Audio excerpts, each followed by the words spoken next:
baru tahun ini, baru pemilu 2024 inilah pemilu Indonesia itu memunculkan keraguan dari masyarakat internasional. Karena itu kami sangat berharap Mahkamah Konstitusi, para majelis hakim yang kami muliakan dapat mempertimbangkan usulan kami, permohonan kami untuk menghadirkan dan meminta keterangan dari Presiden Joko Widodo dan 8 pimpinan kementerian serta lembaga lain.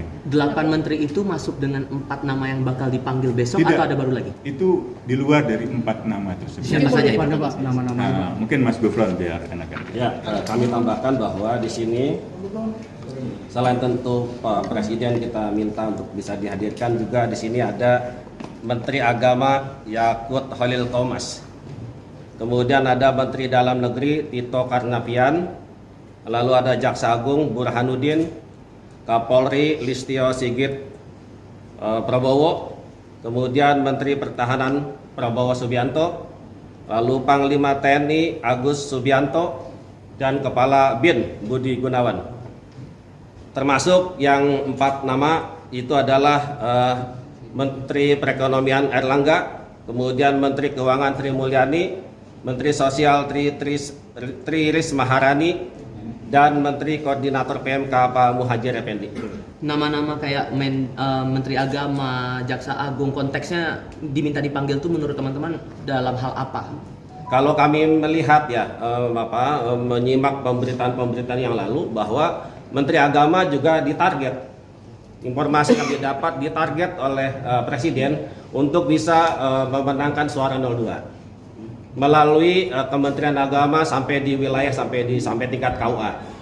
Ya, itu yang perlu dikonfirmasi dan saya kira perlu didengar keterangan dari Pak Menteri Agama ini. Jaksa Agung? Jaksa Agung. Mas Ibu, Mas mau jawab? Saya bisa jawab, tapi Mas jawab dulu. Nanti ada bidang lain. Oke. Jaksa Agung saya kira sangat penting untuk dihadirkan dan dimintai keterangan. Karena di dalam proses penyelenggaraan pemilu juga ada sejumlah proses hukum yang dilakukan oleh pihak Kejaksaan Agung yang sangat kental dengan nuansa politis. Terutama misalnya pemeriksaan terhadap Ketua Umum Partai Golkar yang juga Menko Perekonomian Airlangga Hartarto sampai dengan pemeriksaan menteri lainnya.